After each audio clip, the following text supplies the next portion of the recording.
Hi everyone, my name is Heather and I'm the person behind Happy Puppy Truffles. Today I wanted to share with you guys another traditional origami. We're going to do another variation of a traditional origami box. Now this particular box does allow to show the other color that's on the other side with little flaps that are on the outer top edge. So this is a good origami to do with double-sided paper if you have some. Origami paper is automatically double-sided because one side's white and the other side is usually a color. I'll be using blue today. And I'm using just a traditional size origami paper of 15 by 15 centimeters.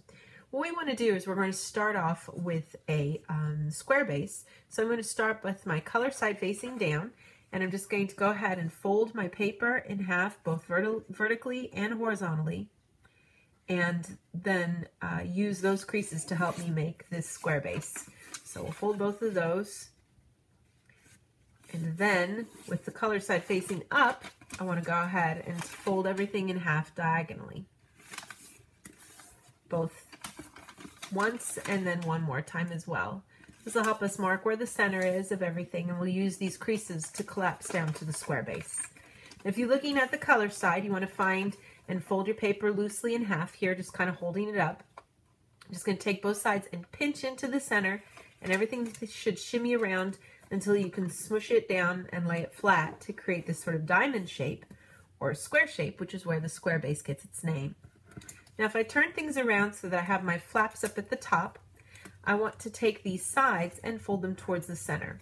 I'm just going to fold my point in, and you can kind of imagine that there is a line that goes from point to keep everything straight. This edge should be parallel with the center when you're done. I'll do the other side as well. Flip it over and do the sides on the back so that we wind up doing it 4 times. So we have something like this. I'm going to take this top flap and open it up and fold it straight down to reveal a little bit of white. And I'm just going to flip everything over and do the same thing on the other side as well.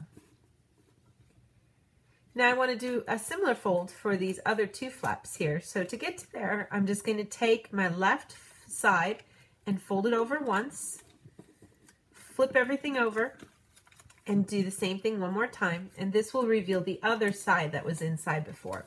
And now we can fold down these flaps too, so that we get all 4 flaps folded down. Flip it over, do this side too. So we've got all triangles folded over now. Now I want to go back to the other side where I was at before, so I'm just going to take my left flap and fold it to the right. Flip it over and do the same thing on this side too.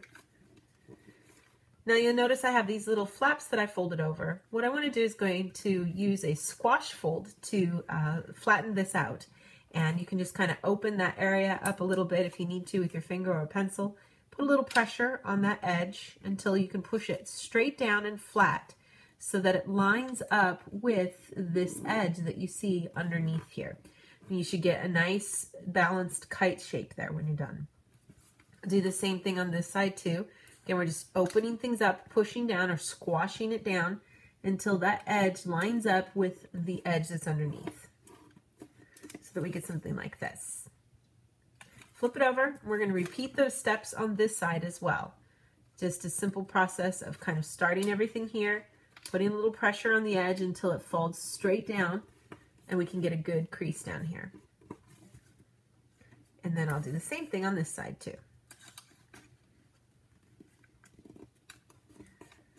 Once you've gotten all of those opened up, then we want to take those and actually wrap this edge around behind everything so that we have half of the kite on this side and half over here.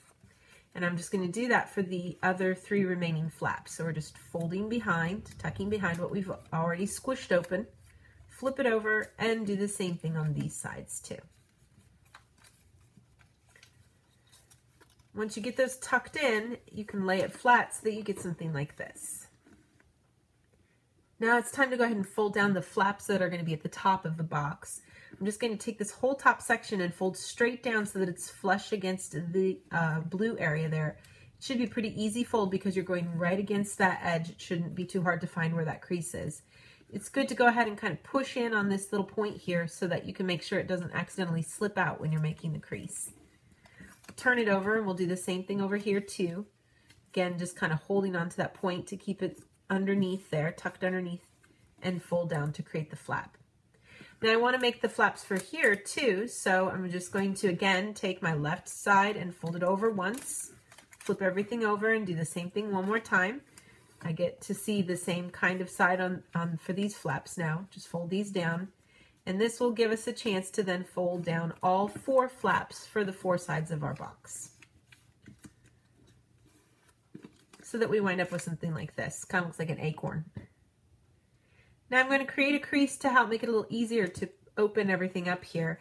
I'm just going to fold straight up here between these 2 points.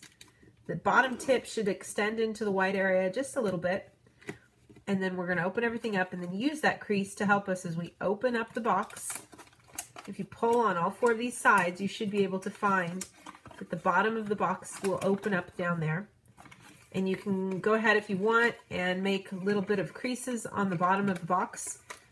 Most of the edges are already there, but there might be one side that needs to be reversed a little bit to be a little sharper so that we get the bottom of our box. And then we have the top part with these little flaps that add a little bit of color to show what the inside of the box is, so that you get your completed traditional origami box with flaps. And I'll have some more fun things to share with you guys in the days to come. Thanks again always so much for watching, and I will see you all next time. Bye!